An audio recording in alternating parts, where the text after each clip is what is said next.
Hi everybody, and welcome to the newly released Beating Diabetes podcast with Dr. Michele. This year the podcast will be focusing on all things diabetes.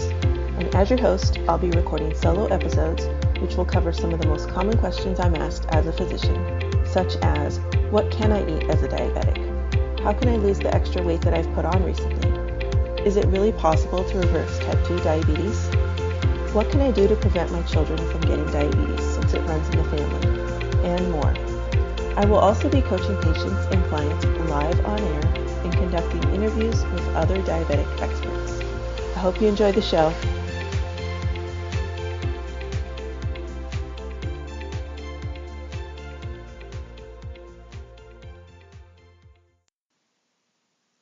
Hi everybody.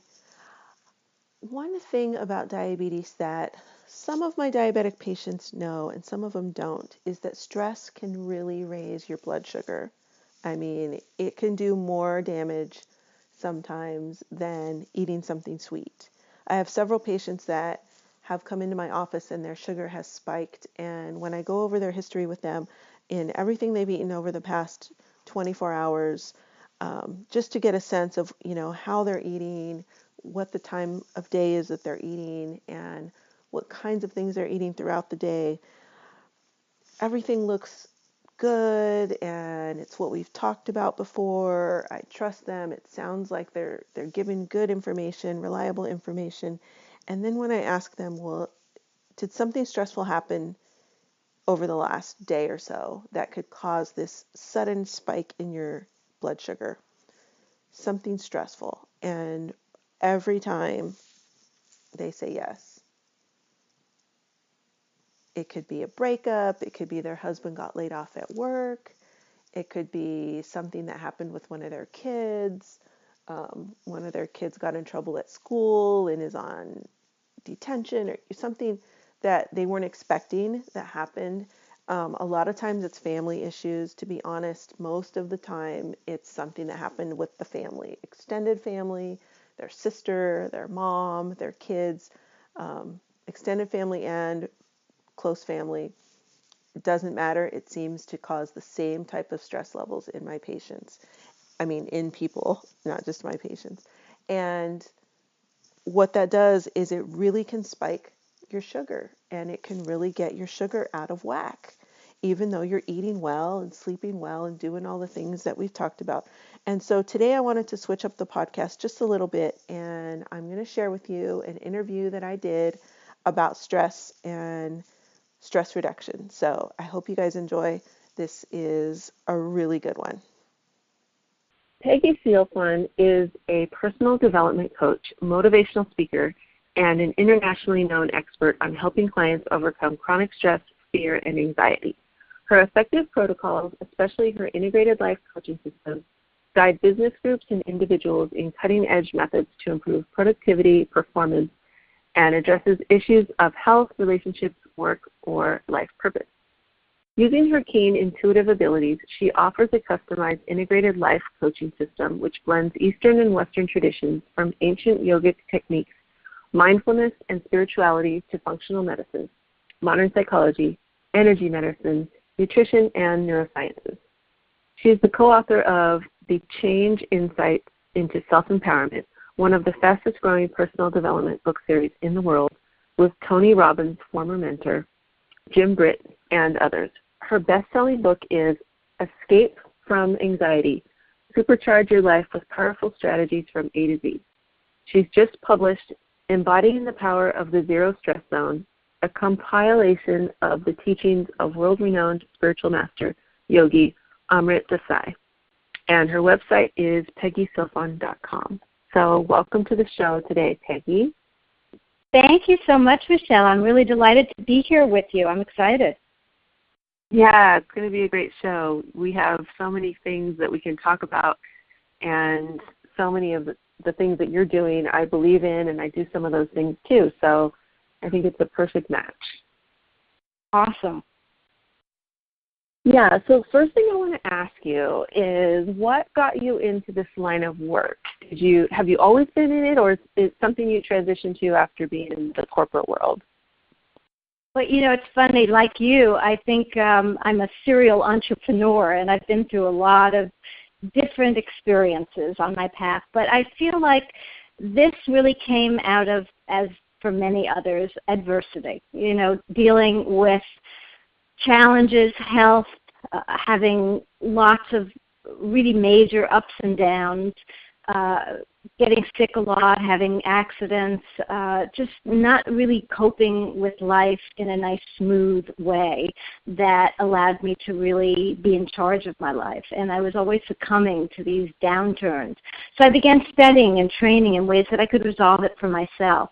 And as I started discovering different methodologies, I found that we are so empowered if we just look within ourselves and start cultivating our own inner skills, and it's transformational. So I began training as a life coach and being able to really share many of the different methodologies that I've been trained in with others to really help them really enjoy life and be happy rather than struggling and suffering. Yeah, that's so important, to be happy and to work in a field that they love and just to do the things that they like to do every day rather than dreading getting up and going to work every day, right? Well, and I think it's so funny, too, because a lot of people say, happy? What do you mean? I don't have time to be happy. You don't understand what I have to do. And I think there's a disconnect, and I think our culture really undermines that disconnection from really being able to recognize what life is all about and how to embrace the joy. Yeah, I think we're pushed from an early age to do the next thing and to have the next goal set and to try to achieve that, like graduate from school and then get a job here and work your way up there. And so no one's really, well, not no one, but a lot of people aren't enjoying, the different phases of their life as they're going through these different stages. And it's wonderful to go through the different stages. We're all a work in progress, and so it's exciting to have different challenges and different goals. There's nothing wrong with all of that. It's just sometimes we're doing it at the exclusion of our own humanness. I was just talking actually with a client today about how we get so disconnected from one another. We're texting, we're emailing. We don't even talk to one another anymore. We're not in the same room. And we're losing some of just our interconnectedness that we really need to nurture ourselves and to nourish who we are. Yeah, that's true. The connection is so important, and I think we need to value that more. I agree. Well, I feel that we lose touch, and it's at our own harm. Yeah. Yeah. Well, let's talk about one of your topics that you're a specialist in, and that would be anxiety. Now, I know we all face challenges in life, but what are some of the obvious signs that someone may be suffering from serious anxiety? It's interesting. I think we're seeing such an increase over these last few years, in particular, people who have these panic attacks. I just had a client who, CEO of a company, very capable, and yet before she came to me every other week she was going to urgent care thinking that she was having a heart attack. And I think a lot of people are succumbing to this sort of overwhelming feelings of panic that's uncontrollable. And what was happening for her in particular was that she was really starting to have difficulty coping, A, with her job, and even B, with her personal life. And that's really some big signs when you're dysfunctional, when you're just having trouble doing basic things, paying your bills, being able to just manage your home. And also if you're suffering from things like insomnia, if you can't sleep at night and you're up worrying and thinking about all the things that could go wrong or what you need to get done, and you're just not getting quality sleep, that can really undermine your ability to cope with everyday life. So it's really looking at some of those key patterns and those key experiences, and you know that you're going through it. You know you don't feel good. You know you're not functioning at your top level.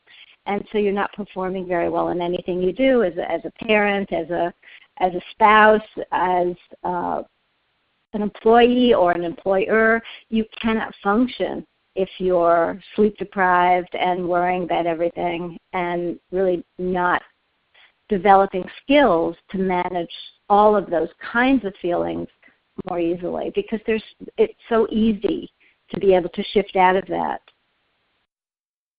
Yeah, and there's so many health issues that stem from stress and anxiety that if we could, get that anxiety under control, and hopefully you'll give us some good tips on that today, people would be so much healthier.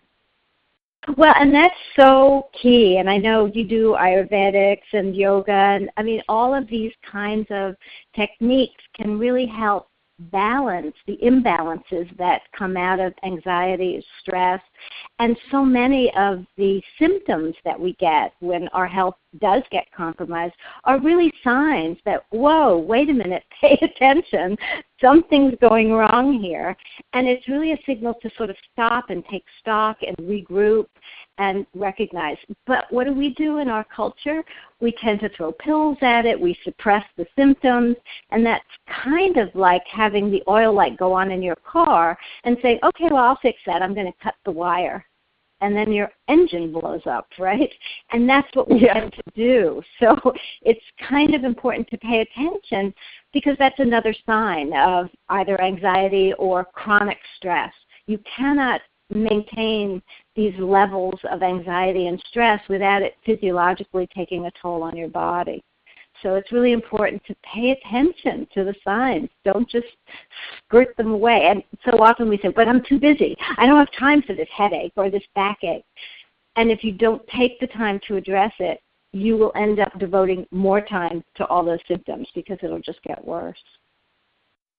That's and I'm sure you've seen that with your clients. Yeah, exactly. I mean, these things just build with time. Someone that has high blood pressure and then the stress and anxiety, they can end up getting a stroke. And the diabetic patients that we see, when their stress and anxiety is through the roof, their blood sugar goes through the roof too. So it's so important to listen to your body's signs, like you said. Yeah, I mean, I love the name of your show, Body Wisdom, because that really says it all. And it's so important to be paying attention, because our body has innate wisdom. It's constantly working to bring us into balance.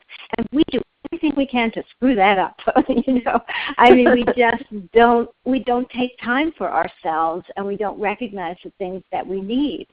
And fortunately, I feel with what you're doing, with what many people now, coaches and health coaches and chiropractors and even in the functional medicine arena, I'm seeing more and more people really supporting the approach to the whole person and recognizing that stress is a really important component in creating balance and to be able to have that mind-body integration so you can just function better, be more optimal, really be all that you are in all your greatness right now, not when you get somewhere or when something happens. So it's just important to have an understanding of that to begin with so that you can really manage all of the different challenges that come up in ways that can really bring you back into balance. Does that make sense to you?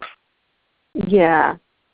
And so do you think anxiety is at an epidemic level in our society these days? I think it's almost beyond epidemic. I mean, it is increasing exponentially. And I think just look, we are a global environment now, and everything is affecting the way people look at life and look at challenges and look at every day. And what's sad to me is I have clients now as young as 7 and 8 years old who are suffering anxiety. And we should be able to allow children to be children and not to take on all these fears and worries. And oftentimes it's being really cultivated by parents or teachers, or sometimes even friends, and it becomes really destructive. And so it's important that I think we, women especially, who are more compassionate and more understanding, pay attention to these signs and begin to address them, and especially in the youngsters, because it's really sad. I work with college students even who are just crippled and paralyzed. They can't take exams. They're just not functioning in their college life, and this should be the time of their lives for learning and enjoying and networking and meeting people, and instead they're kind of cowered in a corner, which is obviously not very productive. So we need to really address it and be able to minimize it. And sadly, look, I think Western medicine has an important role, but sadly I feel sometimes that we over-medicate and we have this knee-jerk response again to symptoms. Somebody has anxiety, so they start giving them antidepressants. And that doesn't really help that individual manage their lifestyles better.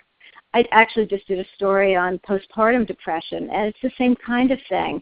This is a normal process of life, and we need to develop better skills for managing the kinds of ups and downs that occur rather than just throwing a pill at it and trying to extinguish it without really paying attention and changing lifestyle, because it'll come out in a different way, and it's not going to be beneficial for anyone.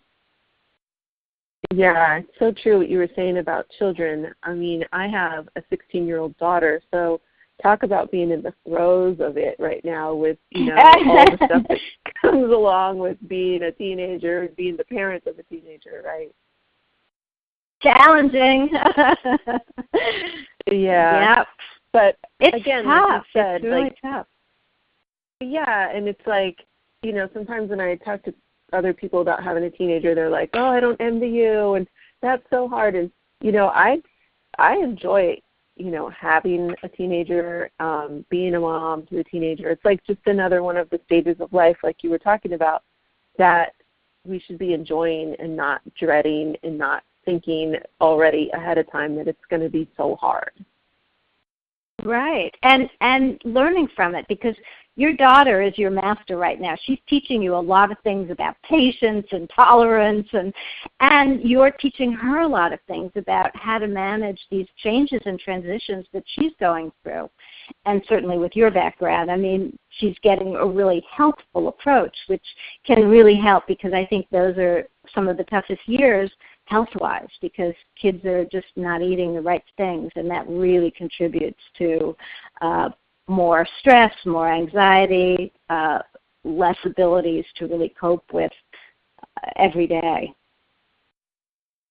Yeah, so let's talk about some of those ways that people can cope or maybe deal with their anxiety and, as you say, supercharge their lives. So actually, my book, Escape from Anxiety, I have over 100 different strategies.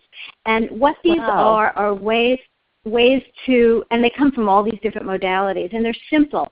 But what it boils down to is understanding that these stress and anxiety moments, if you have them recurring, you've actually grooved it into this pattern of behavior. So typically, someone who worries, if things are going really well, they're looking for the next thing to worry about, because that's their default mechanism. And they have actually these neural pathways grooved of worry. So what's really helpful is using these strategies that I call interrupters to interrupt those patterns and to change them. And that's how you really grow, and that's how you really connect to all that you are. So it's a matter of first being aware, noticing, oh my gosh, look, I'm worrying about that again. Why am I worrying about that? Wait a minute, let me pay attention to it. How does that feel in my body? Let that feeling go and change it. And so a simple way to change it is breathing. You don't have to go anywhere. You don't have to do anything. It's all built in. And I actually offer to your listeners a free audio download.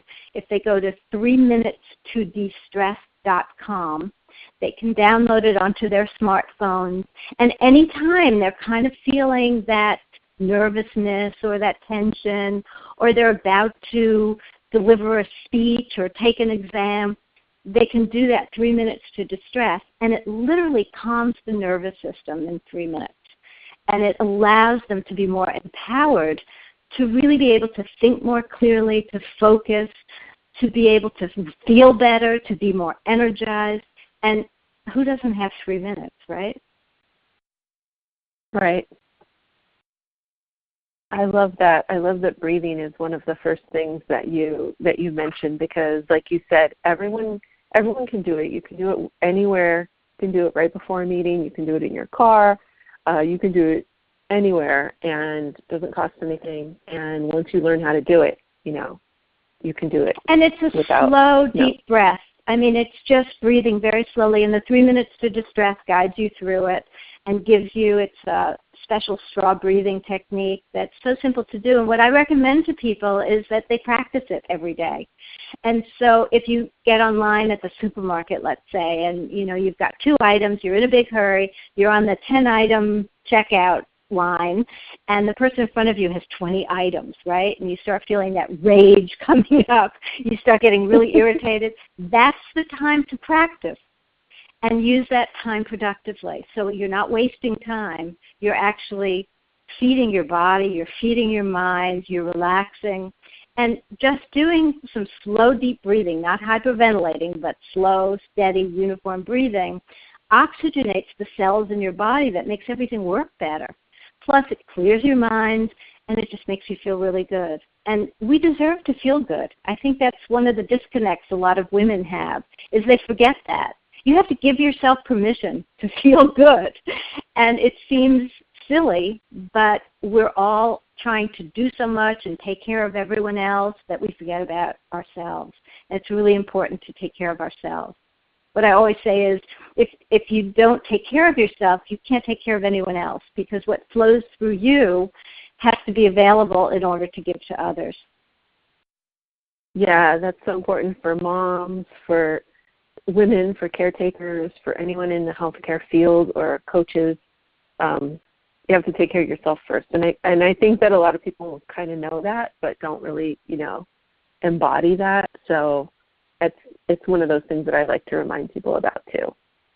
I agree, because people don't take time for themselves. And it's funny, because my 3 minute to distress, I have some other free programs on my website. I have a smile meditation that just helps put a smile in your heart, and it's maybe 12 minutes or 15 minutes. And I hear some of my clients say, I just don't have enough time. And I tell them, if you don't have enough time to devote 12 minutes to really feeling good for yourself, then you need to spend an hour doing it, because you're not functioning very well in your life. You can't perform if you're feeling so stressed at that time. And what I've found for myself, which I just thought was so magical, was that when I actually started doing these practices, I come from New York City. I'm a type AAA personality at heart. And I really learned to cool my jets and to calm down. And when I did, it just felt so magical, like I was on some kind of drug.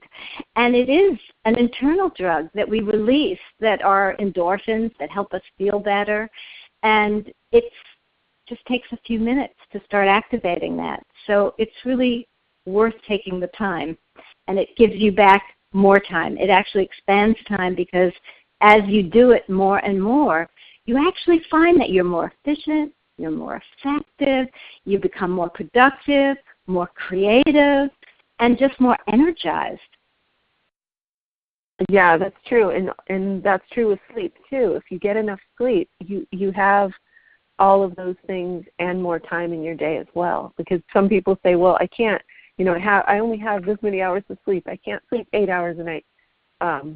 But if they do, they have more time, they're more productive, all those things you just mentioned. Absolutely. In fact, I have another secret weapon that I use that came from my ancient yogic wisdom training. I trained with world-renowned spiritual master Yogi Amrit Desai, and as you mentioned, I published his book. And one of the early techniques that I was trained in with him is a program that I call integrative relaxation, but it's actually called Yoga Nidra, which is a yogic sleep. Are you familiar with it? Because I know you're a yoga teacher. Yes. Mm-hmm. You know that Yoga Nidra. So it is, to me, one of the most miraculous experiences, because in just 20 minutes of literally lying on your back, following this sort of guided journey, it takes you into very deep levels of relaxation, into alpha theta, even delta states, which are the states you go into when you go to sleep at night, only in this experience you're conscious. And what happens is, and there have been scientific studies, is that in just 20 minutes, you actually get the equivalent of 3 to 4 hours of deep REM, that rapid eye movement restorative sleep. So you feel amazing in just 20 minutes or half hour. So I have a whole series of audios on my website that are available that people can use and download to use every day. And you talked earlier about health issues, and I found that just using these audio recordings every day for at least 30 days, that some of my clients with really serious health issues have had their health issues resolved. Amazing. It feels magical. And it's so easy to do. Yeah. And it's funny, and the reason I call it integrative relaxation is because when I say yoga nidra, some people say, oh, I can't do yoga. I'm not flexible. I can't do that. And so I'll ask them, well, can you lie on your back? Oh, yes, I can do that. I said, well, that's all that's required for this yoga nidra. And they're, what? Yeah.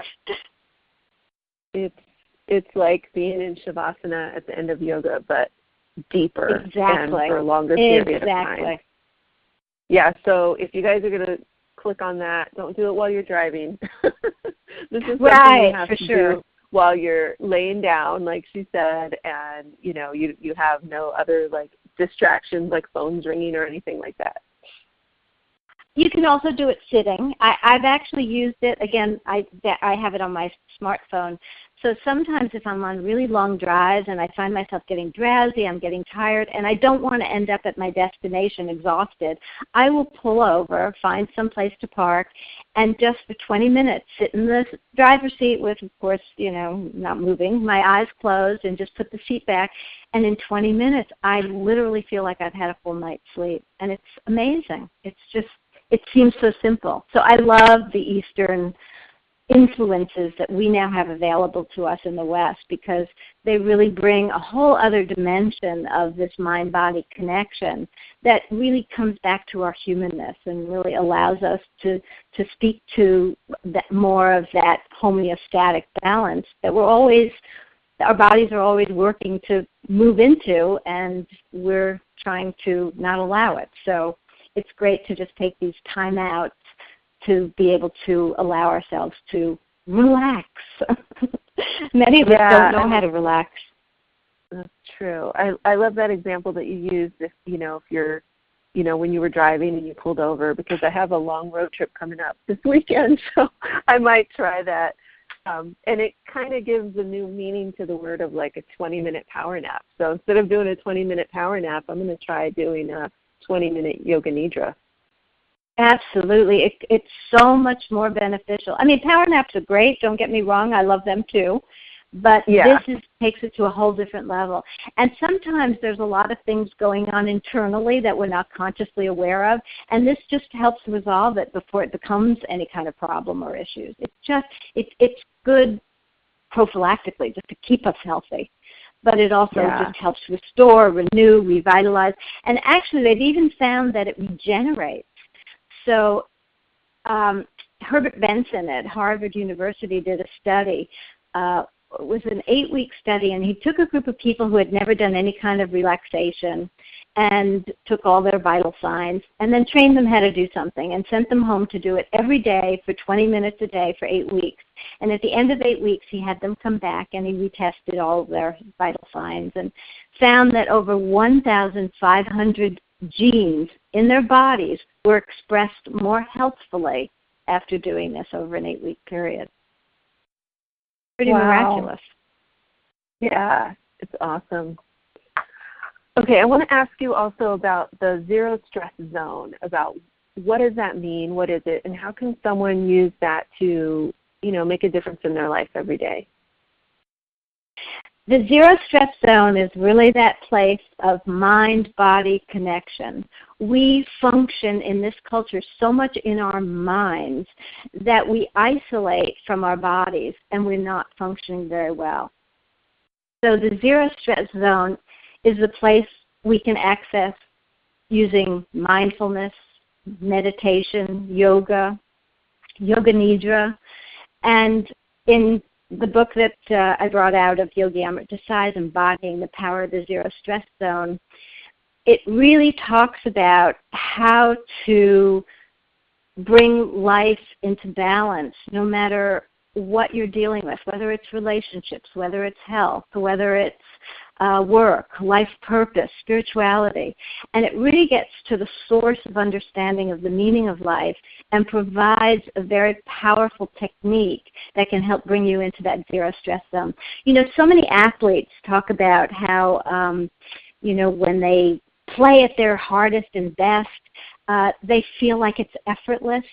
And I'm sure you've also had that experience just when you are so enamored with a project or you get involved with something where you just completely lose track of time and everything becomes this effortless place. And it's really that place that is the zero stress zone. So it's when all becomes aligned, mind and body, and you feel this effortlessness. In fact, there was an interesting experience. I'm a big tennis player.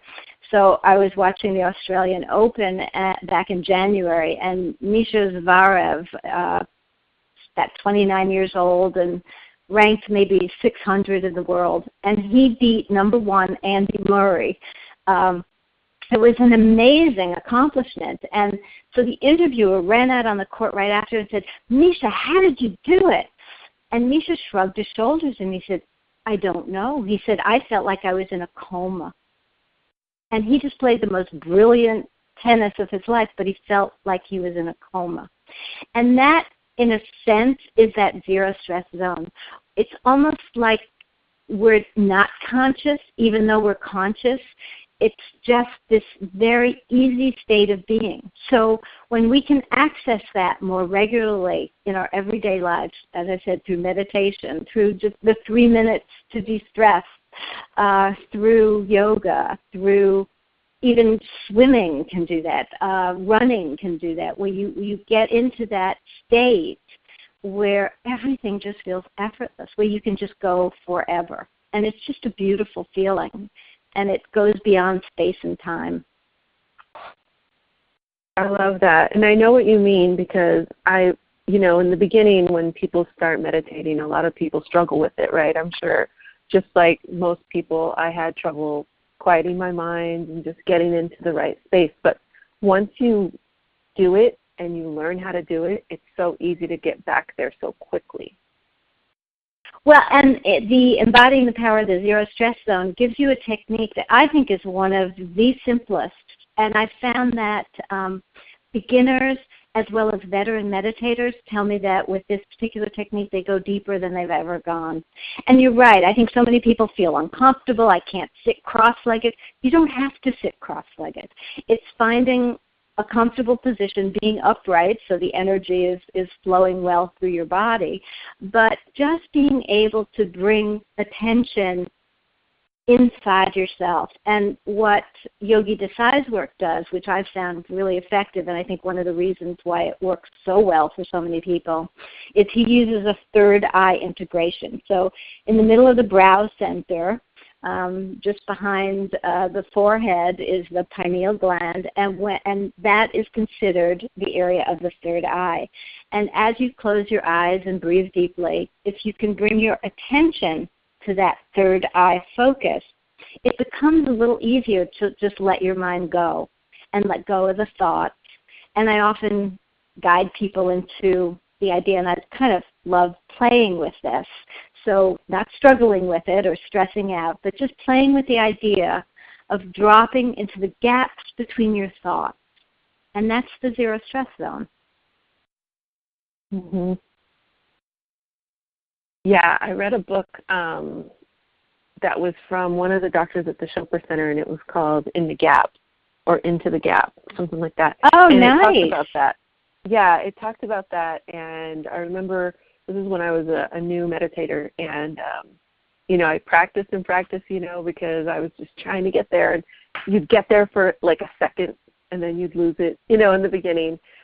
So I think that's great that you have a process that makes it so much easier, because I know a lot of people struggle with that, and I get that comment a lot from people, and I'm sure you do too, saying, "Oh, I can't meditate. I try, and I just right. Like, right. My mind is too busy, right? Yeah. I know. And, it's true. I mean, even longtime meditators will find there are days that it's more challenging. So what? It's learning to accept what is as is, and learning to accept even the days that it maybe doesn't flow as well or you're not as comfortable. It still doesn't matter. And what I find with beginning meditators, the best thing for them to do is really find a time every day that they can do it. And even if they're only doing it for 5 minutes or 10 minutes, however long they want to allocate, if they do it at the same time every day, it actually starts to develop those neural pathways of behavioral conditioning where it's easier and easier and easier. And when you don't do it, I have clients that come to me and say, I didn't take time to meditate this morning and I feel such a difference. I don't feel as well today. So when you don't do it, it's almost like exercise. If you're really used to exercising at a certain time every day and you've got those endorphins pumping, when you don't do it, you really miss it. You really feel like there's something lacking. So the more you can practice it on a regular routine schedule, the easier it becomes. Yeah, and that's a good point that you made about doing it at the same time every day and those neural pathways, because, I teach healthy habits and in habit evolution and coaching healthy habits. There are certain triggers that can help you to incorporate new habits, easier, so you're not struggling so much. And time is one of those triggers. There's like 5 different ones, but we call it a time trigger. So that means at the same time every day you do this. At the same time every day you do that. There's other things like, let's say, no one really forgets to brush their teeth, right? But right. If there's something you could lay out next to your toothbrush that would remind you to do X, Y, or Z, then that's a different type of trigger. So, yeah, you can set an alarm on your phone so that you remember in case you're kind of busy and you might forget. Or, there's certain things you can do like that to remind yourself, oh, it's my time to meditate, until you get it as, a natural, easy habit that you don't forget anymore. And it does take 21 to 90 days to form new habits. So I agree with you. It's really about creating some kind of regularity in how you do it. And actually with a lot of my clients, I have them do it before they get out of bed in the morning, before they brush their teeth, so that it just becomes another morning habit. And it allows them to really look at how they want to show up in their day. Do they want to show up a nervous wreck, racing to check their email and to get all the things that they have to get done every morning? Or do they want to start and show up in a calm, relaxed, more empowered way? And it really works. Yeah, I teach the same thing too. I have my awesome. clients. Yeah, I have them start their day before they get out of bed to set an intention for the day, and they can do, a really quick meditation there, or at least they're spending at least 30 seconds or a minute just taking the time to take a couple deep breaths before they get up and start rushing around, and, set a good intention for the day, that they're going to have an easy day, or, that this meeting they're going to have later is going to go smoothly, or something to just get them in that calm state instead of that fight or flight right off the bat. Exactly. Love it. That's perfect. Yeah, so I know that we're coming up on our time, and so I just wanted to ask you before, we say goodbye, if you have some important advice to share with women, some last-minute tips maybe who are, for women that are overwhelmed, for women that are tired, that you can share with them to kind of, give them a little jump start. I think one of the most important things is really for us women, to avoid taking on other people's problems. So many people feel like they have to be the caregiver for everyone. And sometimes, trying to be a good friend, parent, or, sister, daughter, sometimes you just take on more than you need to handle. And sometimes when you help someone too much, you can really become exhausted. And actually in the process, interesting, you kind of strip away their self-sufficiency and you disempower them. So you can still be a good, compassionate listener without having to take on all their drama. So I think that's a really important thing for women to pay attention to, because we often are denying ourselves and we're not paying attention to what we need because we're so busy taking care of everyone else. So I think that self-focus, and this will sound negative, but I mean it in a positive way, being selfish can be a good thing and can be more empowering and more healthful. Yeah, I think that's so important that, doing some self-care and some things for yourself first is being selfish, and it's not a bad thing. But I know what you mean. That word has a negative connotation, so some people might think of it as a bad thing. But remember, we have to take care of ourselves first before we have enough to give to others. So it's also helping them as well when you take that time to take care of yourself first. Absolutely. I couldn't agree more. Well, this has really been a delight being with you today. I've really enjoyed this and love the work you're doing. So I just feel very much in alignment and supportive. So we're kind of two peas in a pod.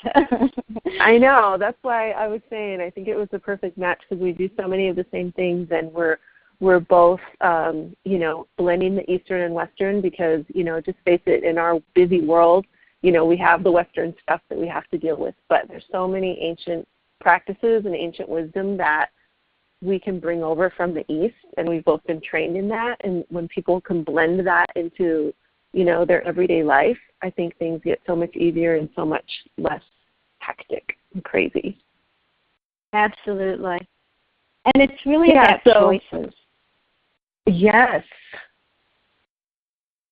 It is very much about that. And we're so blessed in this life that we're in right now that we have so many choices. There's so many other people that don't have as many choices as we have, and we shouldn't, take that for granted.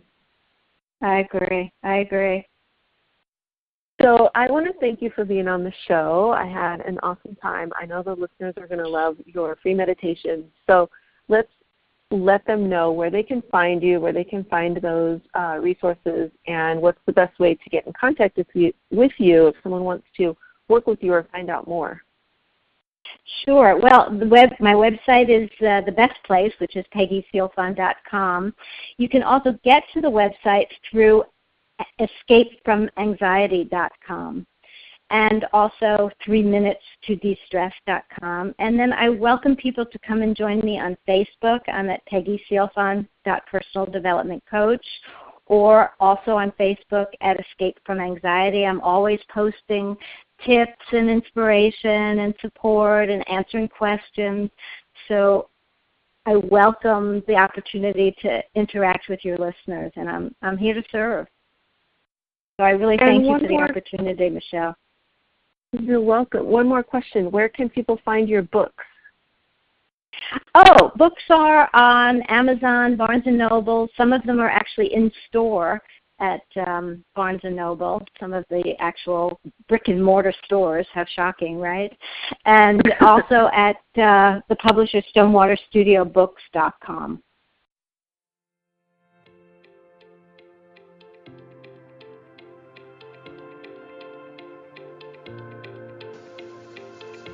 Today's show was brought to you by my coaching program, Beating Diabetes, the 10-Week Roadmap. For more information, head on over to my website, drmichele.com, and click on the Work With Me tab. All of the information is there about my group programs as well as one-on-one coaching. If you have questions about diabetes that you would like me to answer on air, you can email them to me. Just go to my website, drmichele.com/contact, to email your questions. And if you have questions you'd like to discuss with me over the phone, sign up for a free 20-minute coaching call at drmichele.com/schedule.